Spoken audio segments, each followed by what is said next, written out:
اعوذ باللہ من الشیطان الرجیم بسم اللہ الرحمن الرحیم بہ نستعین۔ ناظرین، بہت سے فون آ رہے ہیں اور لوگ قربانی کے سلسلے میں جستجو کر رہے ہیں اور سوال کر رہے ہیں کہ بقرعید میں کیا ہے۔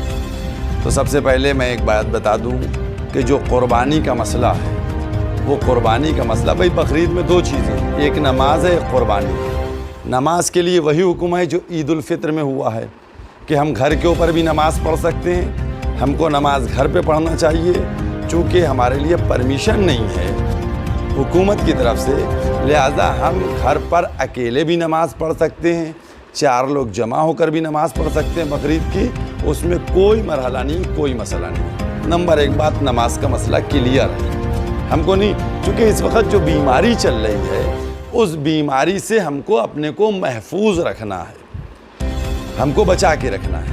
اب دوسری بات قربانی کی ہے۔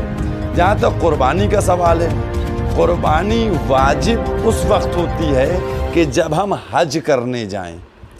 ہم ہندوستان میں اگر ہیں تو ہمارے اوپر تاکید کی گئی ہے، مؤکد ہے کہ آپ قربانی کیجئے۔ تو اگر ہمارے اختیار میں ہے قربانی کرنا تو بالکل ہم قربانی کر سکتے ہیں، لیکن چونکہ جو کورونا چل رہا ہے جس کی وجہ سے آج پوری دنیا پریشان ہے، ہمارے ملک کے اندر، ہمارے صوبے کے اندر جس شدت سے بڑھ رہا ہے، تو ہماری لوگوں سے اپیل یہی ہے، اپیل کرنا چاہتے ہیں کہ قربانی سنت مؤکد ہے۔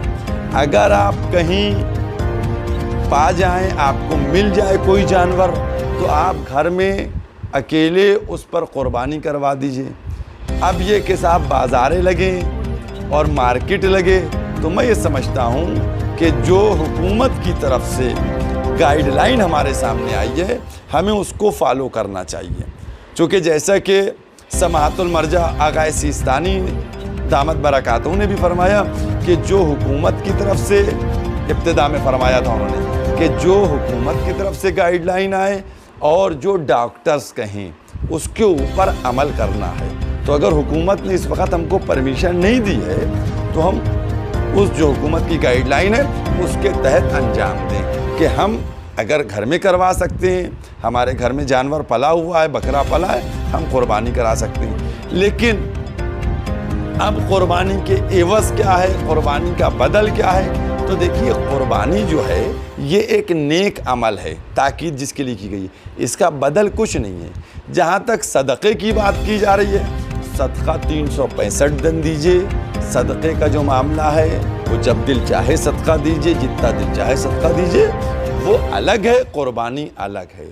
اور ہم لوگوں سے یہ اپیل کرنا چاہیں گے، اپنے سامنے آپ لوگ ایک مسئلے کو بالکل واضح طور پہ رکھیں کہ جب پروردگار عالم اپنی واجب عبادات میں آپ کو رعایت دے دیتا ہے، قرآن کریم میں موجود ہے کہ اگر تم سفر پہ ہو اور اگر تم بیمار ہو تو روزہ نہیں رکھو۔ تو جب واجب عمل جو ہے صحت کی خرابی کے لیے یہ ہے کہ واجب عمل کو چھوڑ سکتے ہیں، تو یہ تو ایک مؤکد عمل ہے۔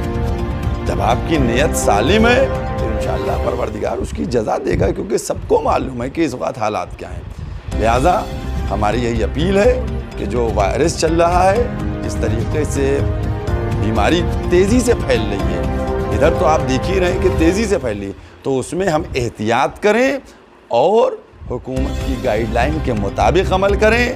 جہاں تک قربانی کا مسئلہ ہے، اگر ہم کو مل جاتا ہے، اور ایک بات یہ کہ دیکھیے جو لوگ قربانی کریں، 2 چیزیں اور اپیل کروں گا۔ ایک یہ کہ اس میں جو ہے جو ویڈیو آج کل ہر چیز میں بنتے ہیں، ویڈیو بنا کر نہیں ڈالے جائیں، بالکل قطعاً طور کے اوپر کہ بکرا کٹتے کا ویڈیو ڈالا جائے، بالکل اس طرح کی ویڈیو نہ وائرل کیجیے گا۔ نمبر 1 بات۔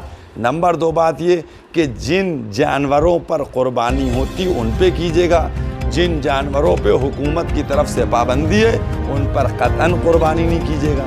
نمبر 3 بات یہ کہ سڑک پہ گلی میں اس طریقے سے نہ قربانی کی جائے اور نہ جو اندر کی چیزیں نکلتی ہیں ان کو پھینکا جائے، بلکہ جیسے ہم نے دیکھا اپنے